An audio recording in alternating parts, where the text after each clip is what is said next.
The world screamed as he fell through it. It wasn't the high-pitched tear of metal that Kellen remembered from the ship's final moments, but the roar of atmosphere against the carbon-scored hull of the escape pod. Then came the impact, a deafening, final crunch that slammed him into the harness, and the world went black. He woke to the drip of water and the smell of damp earth and alien pollen. His head throbbed, a steady drumbeat of pain behind his eyes. For a disorienting moment, he thought he was back in the mining colonies, but the air was too thick, too swayed. Pushing himself up, he assessed the pod. It was a lost cause, a crumpled shell nestled in the deep purple undergrowth of an unknown jungle. He was alive. That was the first miracle. The second was that his survival pack, though battered, was intact.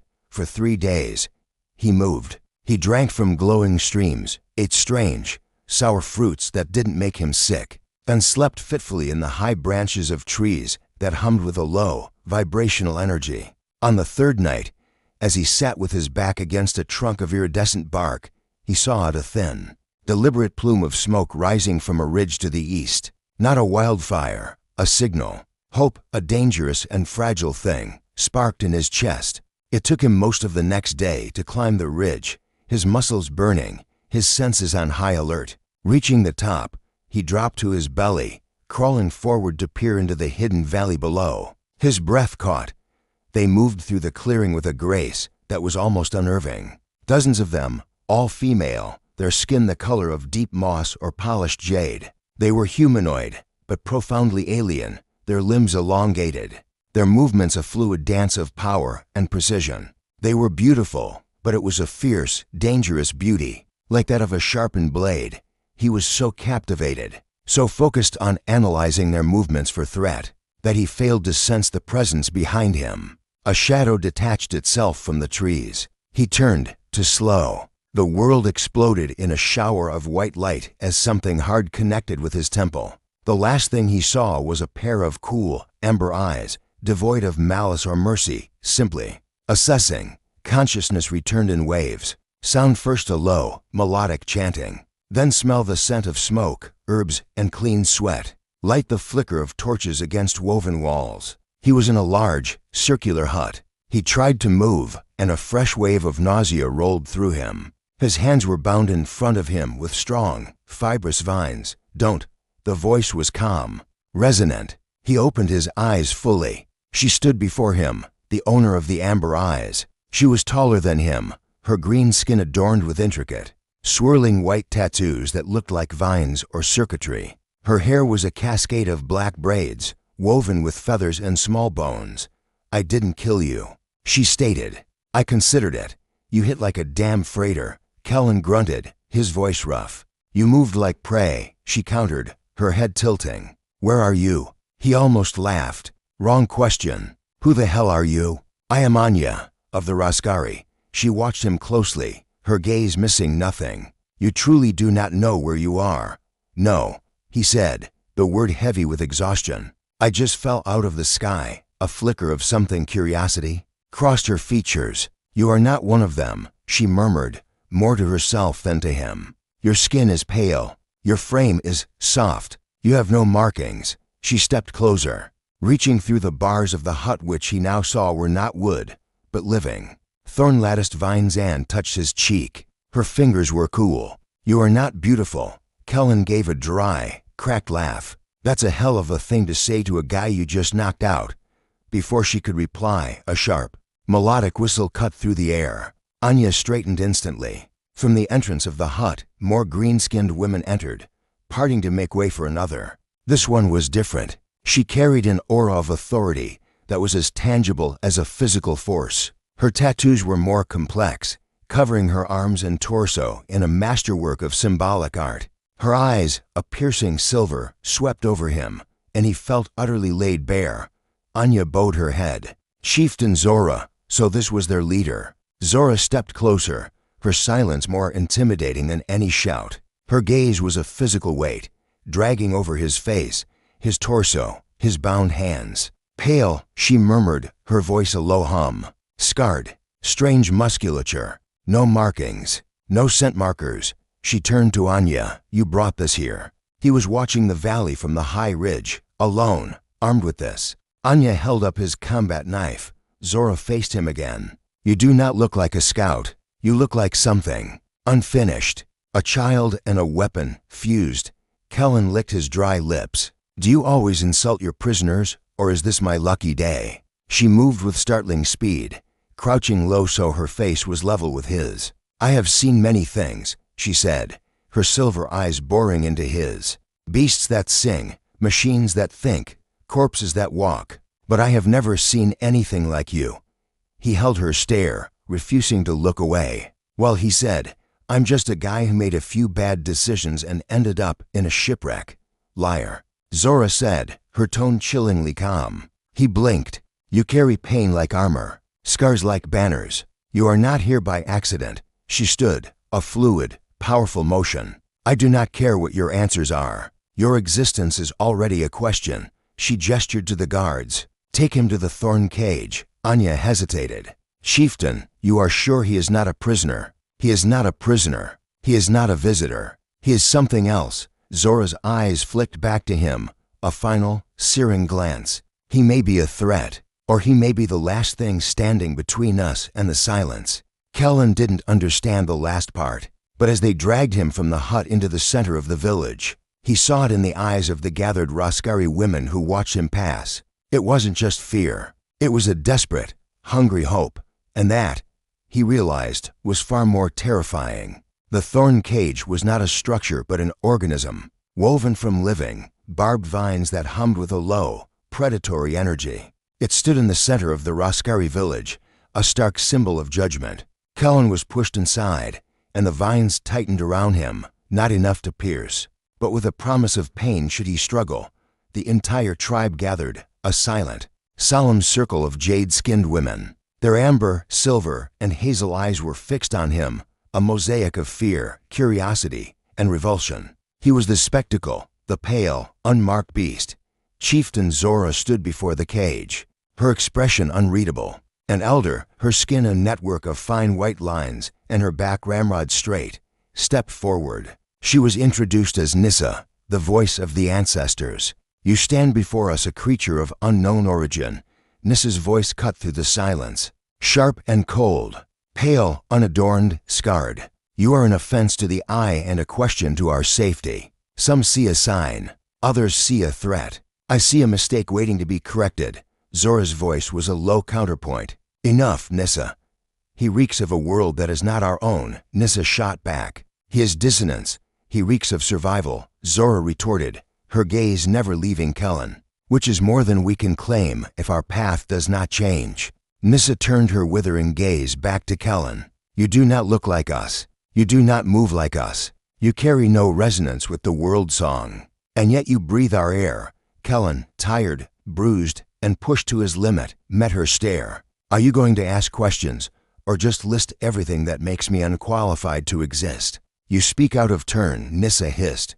I speak because I'm still breathing, he said. His voice flat, which means you haven't decided what to do with me yet. So let's skip the ceremony. What do you want to know? Nissa leaned in, her eyes narrowing. Are you fertile? The question hit him like a physical blow. He blinked, thrown entirely off balance. Excuse me. Answer, she snapped. He straightened as much as the vines would allow. I've never had it officially tested, but I'm fairly certain I'm not sterile. If that's what you're asking. A ripple went through the crowd. A mix of sharp intakes of breath and hushed, urgent whispers. The word fertile passed between them like a spark. Nissa turned to Zora, her face a mask of triumph and disgust. He might carry viable seed, and you would gamble the last of our purity on that? We have had no male children in 5 generations.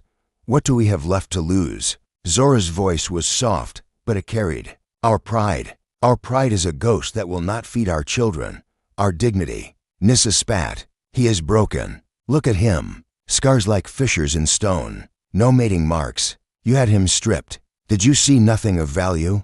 Zora's expression remained impassive. I saw markings, just not like ours. What did they see? Nissa demanded of the guards who had searched him. Zora didn't let them answer. She turned to the crowd. Bring Tala. A new woman emerged from the throng. She was younger than Nissa, with a quiet intensity and hands that looked both strong and gentle. She was Tala, the tribe's healer. She stepped into the cage without a word, her movements economical and sure. Kellen held his ground. "I don't bite," he said. "Unless bitten first."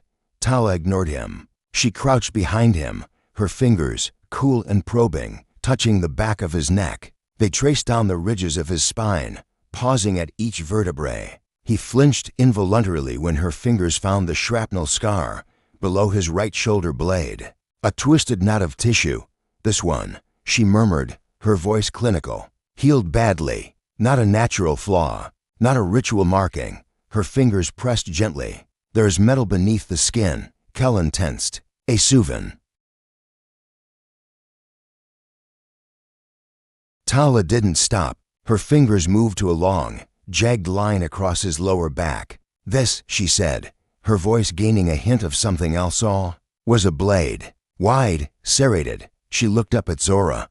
He did not run from it. He turned into it. A collective whisper swept through the Raskari. She stood and faced Zora. "These are not the marks of a beast."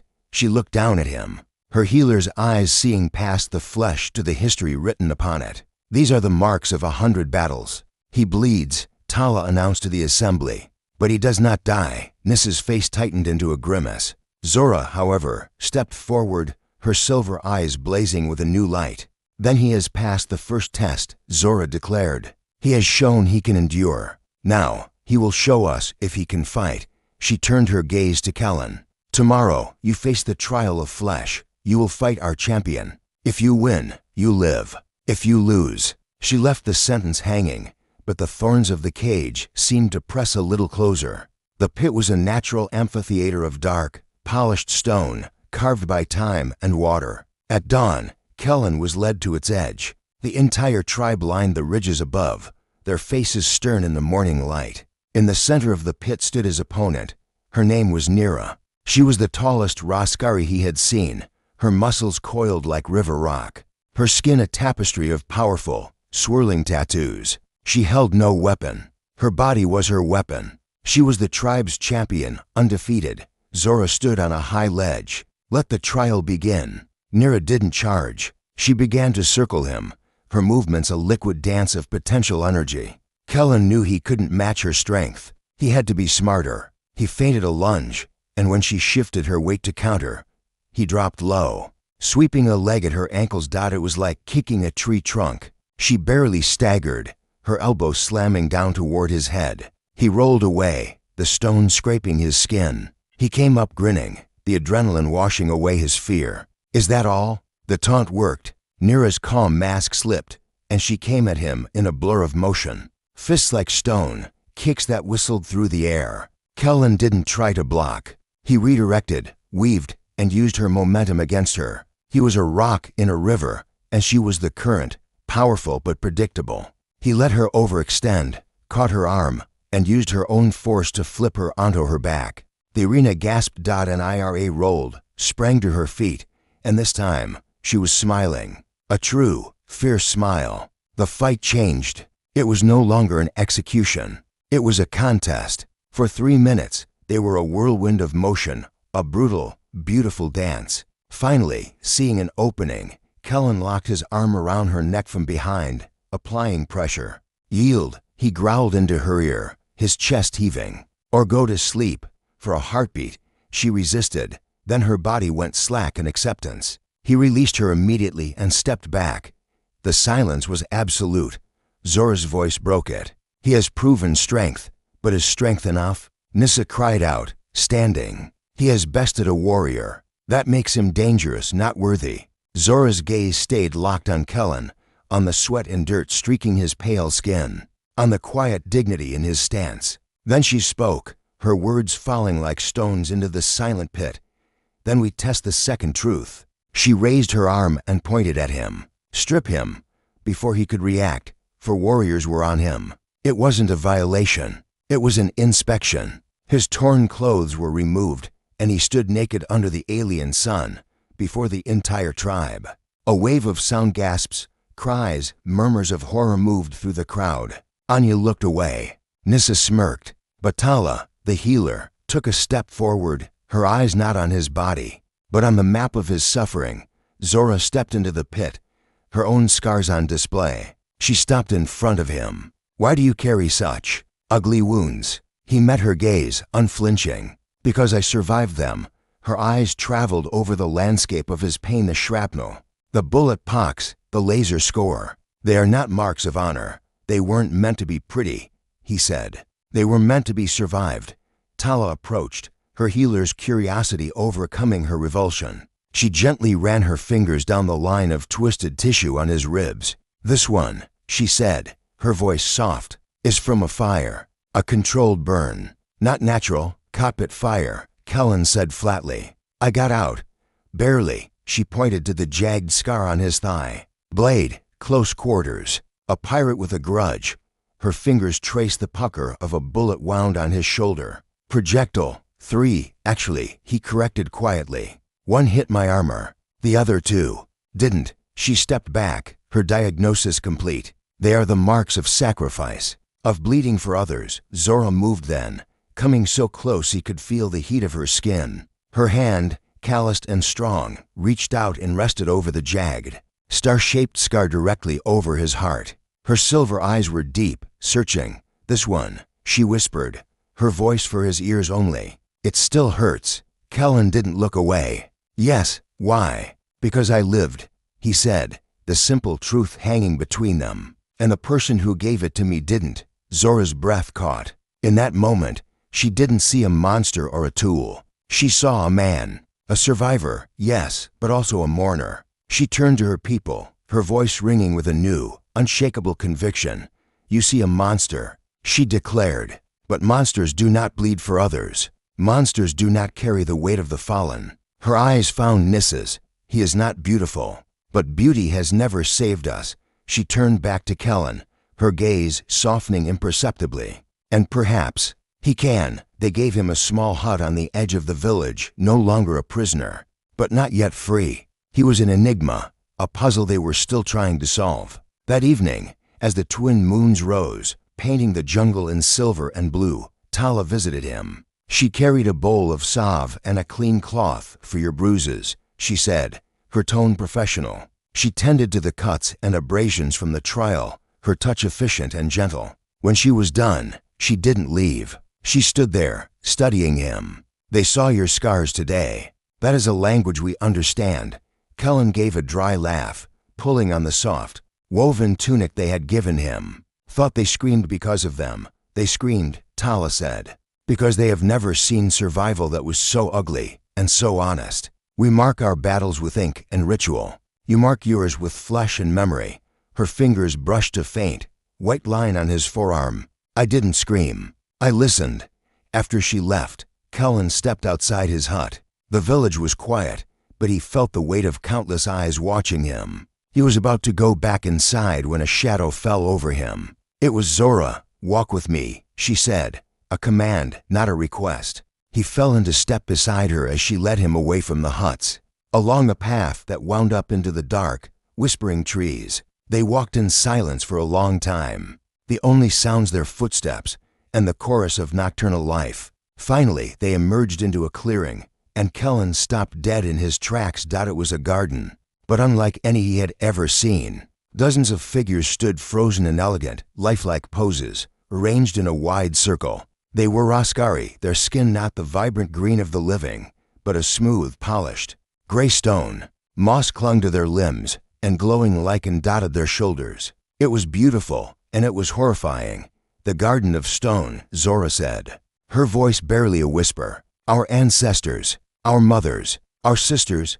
Kellen walked slowly between the petrified forms, his heart pounding. What happened to them?" "The blight," she replied, the word heavy with finality. "It is a sickness of this world. It does not kill quickly. It turns living flesh to stone, slowly, from the inside out. It begins with a stillness in the bones, a coldness that never leaves. Our healers, our children, they are the most vulnerable." She gestured to a smaller statue, a young girl reaching for a flower that had long since crumbled to dust. "We have not had a child survive its first year in a generation. Our numbers dwindle. Our song grows quiet."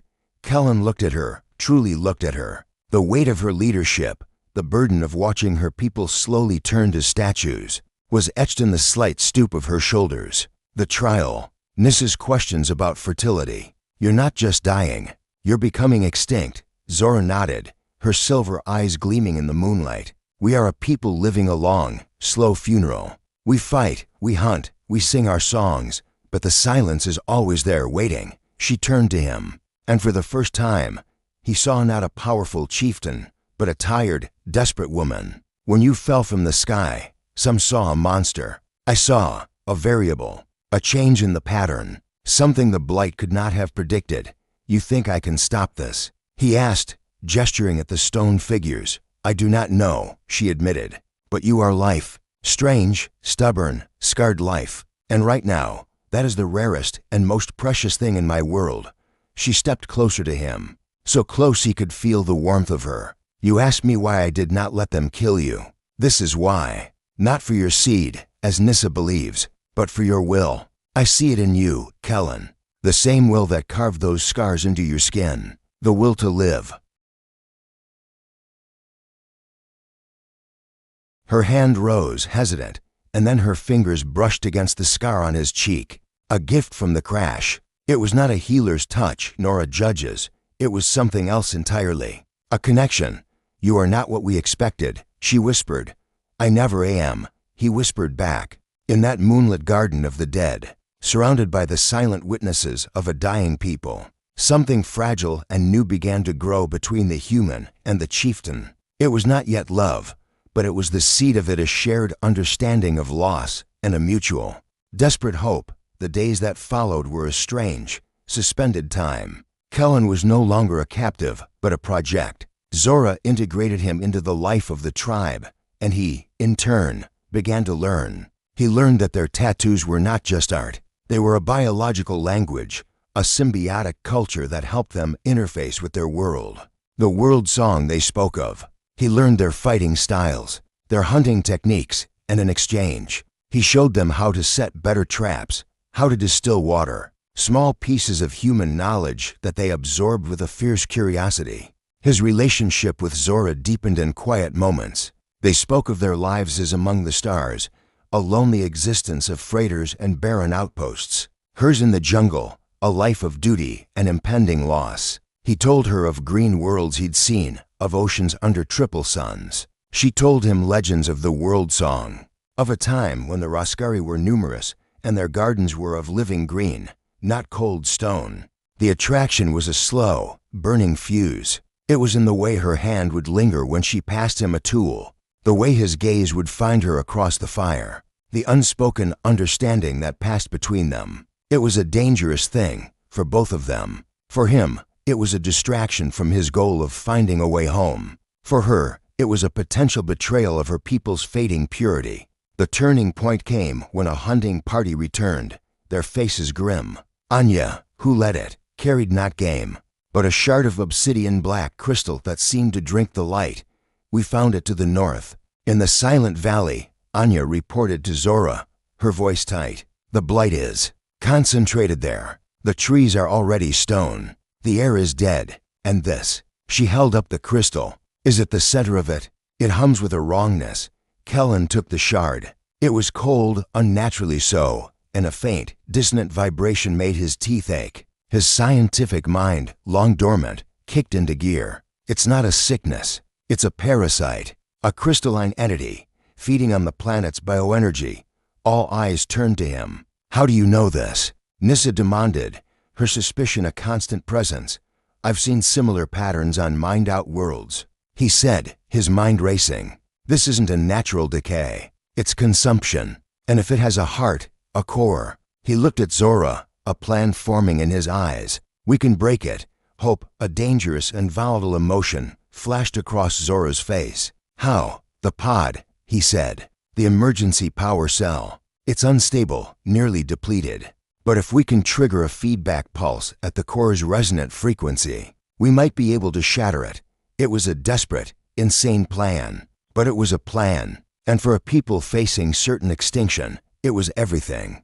The journey to the silent valley was a descent into a nightmare. The vibrant, humming jungle gave way to a monochrome landscape of gray stone. Trees stood as skeletal sculptures, animals were frozen mid-leap, and an oppressive silence hung over everything, broken only by the crunch of their feet on petrified soil. At the valley's heart was the blight's core. It was a towering geada of the black crystal, pulsing with a sickly purple light. Tendrils of crystal radiated from it, burrowing into the earth like roots. The air crackled with stolen energy. "This is it," Kellen whispered, unpacking the power cell from his pod. He began wiring it, using components scavenged from his survival pack. His hands steady despite the fear coiling in his gut.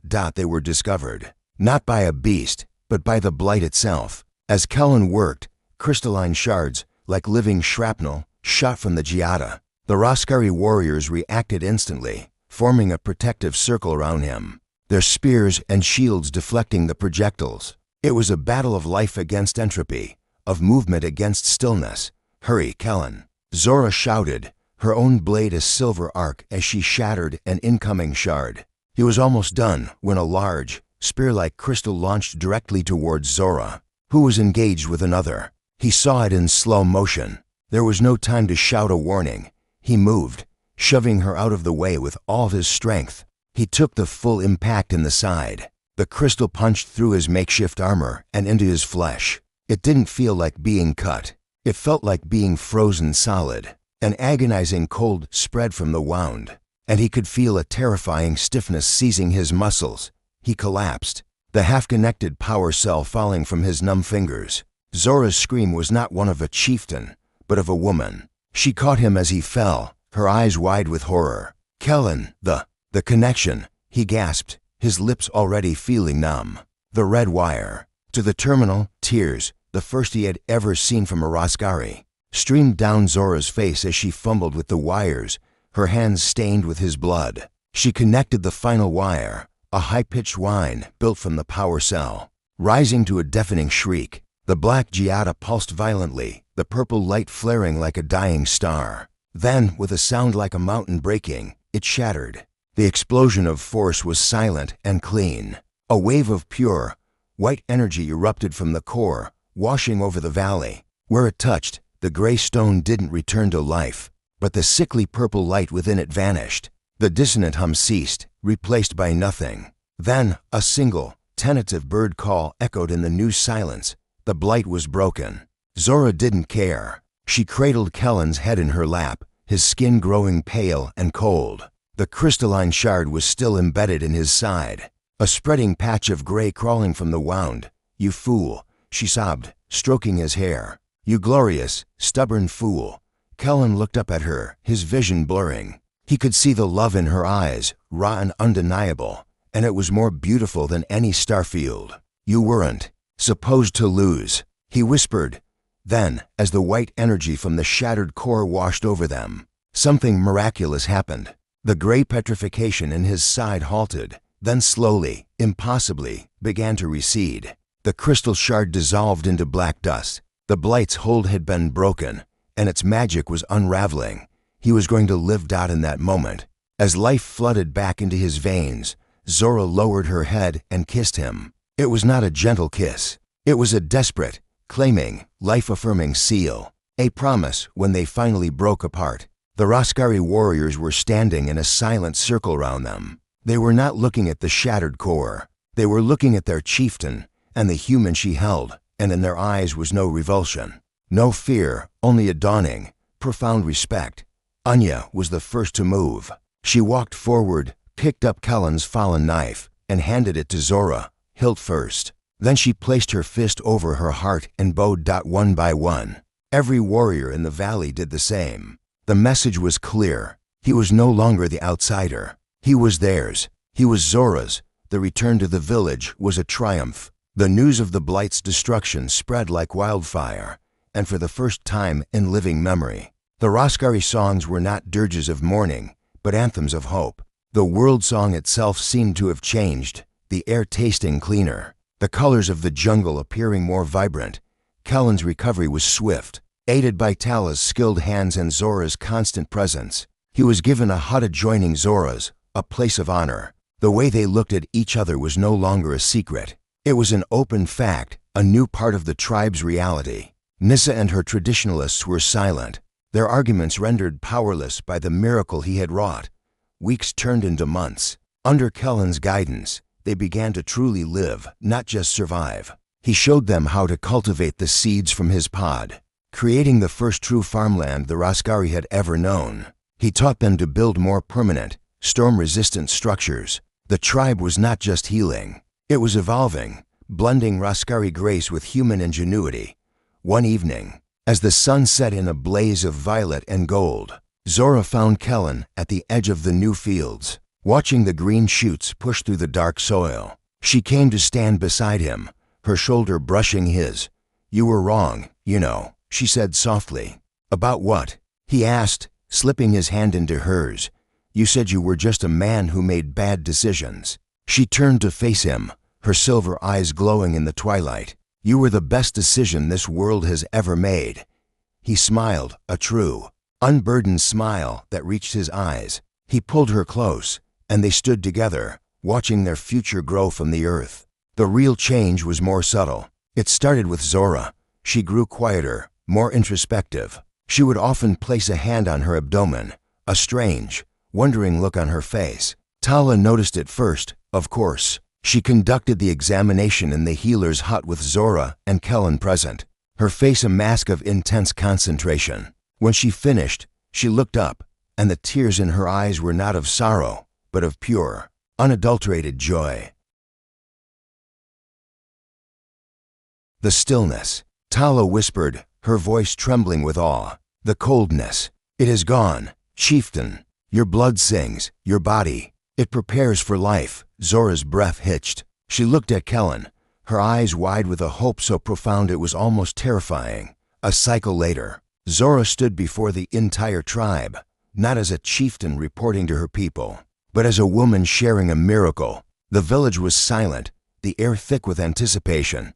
"The blight is broken," she announced, her voice strong and clear. "The silence has been defeated, and today, I tell you that our line is no longer broken." She paused, letting the words hang in the air. She took Kellen's hand and placed it on her stomach, which had just begun to curve with new life. "Life returns to the soil," she said, her voice cracking with emotion. "A new song begins." There were no cheers. The silence was absolute, reverent. Then, one by one, the Raskari women warriors, healers, elders sank to their knees. It was not an act of submission, but one of gratitude. They bowed their heads to the new life, to the union that had made it possible, to the future that was no longer a dream.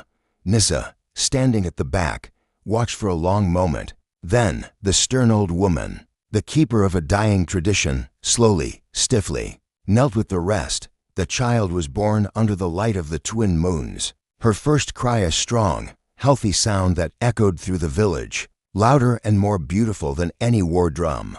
They named her Lyra, which meant new song.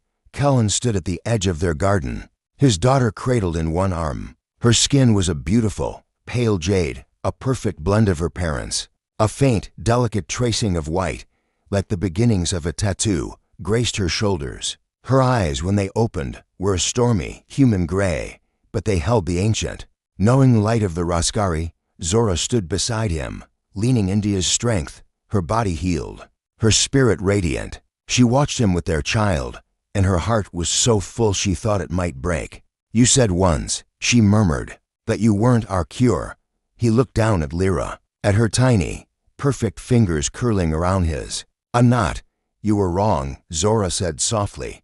Kellen looked from his daughter to the woman he loved, to the tribe that had become his family, to the world he had helped to save. He saw the garden they had planted together, a symbol of life stubbornly pushing through stone. "No," he said, his voice thick with love. "I was right. I'm not the cure." He kissed Zora's forehead, then his daughter's. "We are." The Raskari were no longer dying. They were becoming something new, something stronger. And at the heart of it all stood a chieftain with a warrior's spirit and a mother's heart, and a starfarer with scars on his skin and a garden in his soul. They had no maps, no gods, no guide, only each other and the new Genesis they had built together.